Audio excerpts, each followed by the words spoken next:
pouch. Please watch these tomatoes, all right? They say at one point in the 70s, if it wasn't for the Greeks, that people in Birmingham would starve.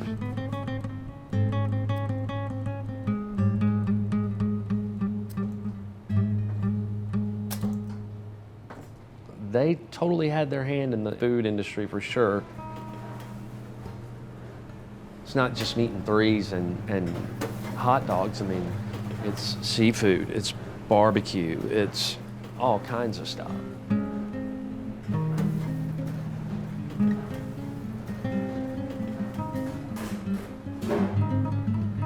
I'm Greek / Southern, and I don't think I had a choice but to do anything but cook. It's my passion. That's what I love to do. What's up with these rolls sitting out here? They're not gonna stay warm sitting out at room temp, and they're not gonna climb back into the warmer either. My name's Tim Hontzas. I'm the chef and owner of Johnny's Restaurant in Homewood, Alabama. We are Southern ingredients with Greek influences. So a meat and three with an overhaul, if you will. Meat and three to me is just, you know, it's what brings people together. It's who we are.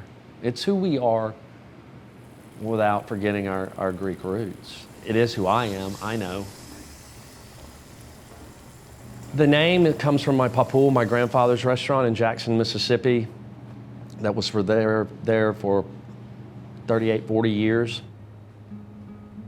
My grandfather in 1921 jumped a cattle boat and came to the United States. I'm not exactly sure how many days he was on that boat, but I can imagine it was not a friendly or joyous journey whatsoever. He arrived in New Orleans with $17 in his pocket. Just walked into a kitchen one day and asked if he could start washing dishes. And they gave him a shot. He saved money and didn't live frivolously, and worked his way through New Orleans, and then had opened a restaurant on the railroad depot in Macomb, Mississippi. But that train depot was a major hub, and he was very successful. And then made his way to Jackson, to the big city, if you will. There he opened his full-blown, freestanding, 400-seat restaurant, which was Johnny's. And the rest is history. I knew I always wanted my own restaurant so that I could be my own boss and create the kind of food that I wanted to create. I wanted to do it in homage of him. I loved the old menus from the 50s and 60s, the fonts, the logos. I absolutely love his logo. We prepare food for the body, but good food to feed the soul. I was always around food. I was always around food.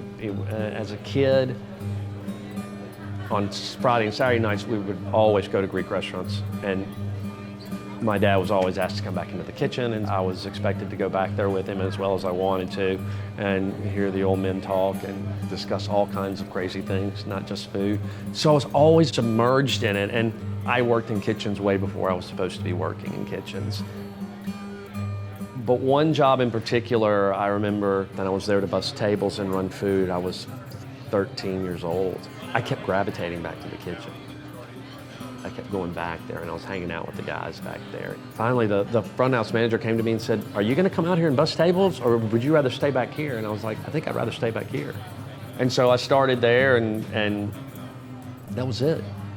And then it just went from restaurant to restaurant after that. I never looked back. I love Greek food, but being classically fine dining trained chef, I wanted to boost it. I wanted to give it something that the yayas, the grandmothers, the old women just didn't have, that one extra step. So I took the dishes that I was around my whole life, spanakopita, tiropita, pasticcio, dolmades, things like that, souvlaki, and we just give it a lot more love, you know, just taking it one step further. I wanted to show them that it could be, a meat and three could be something really, really special, that it just didn't have to be just run-of-the-mill, plain old, just green beans in the middle of December, which you know came out of a can. The reason that I put chalkboards up as opposed to printed paper menus, so that everything is seasonal, all locally sourced out. I have one main farmer that I'm very devoted and dedicated to.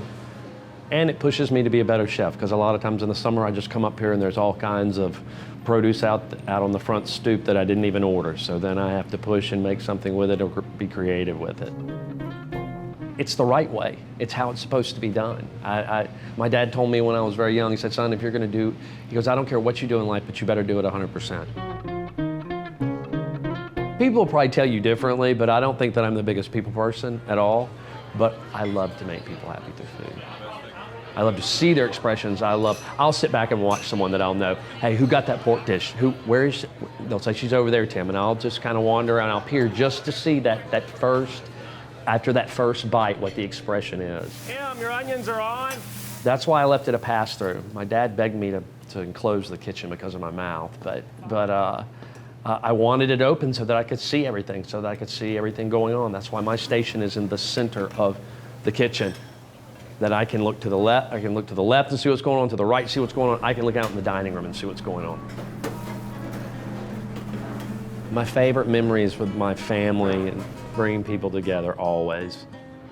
Lots of people, lots of food, always food.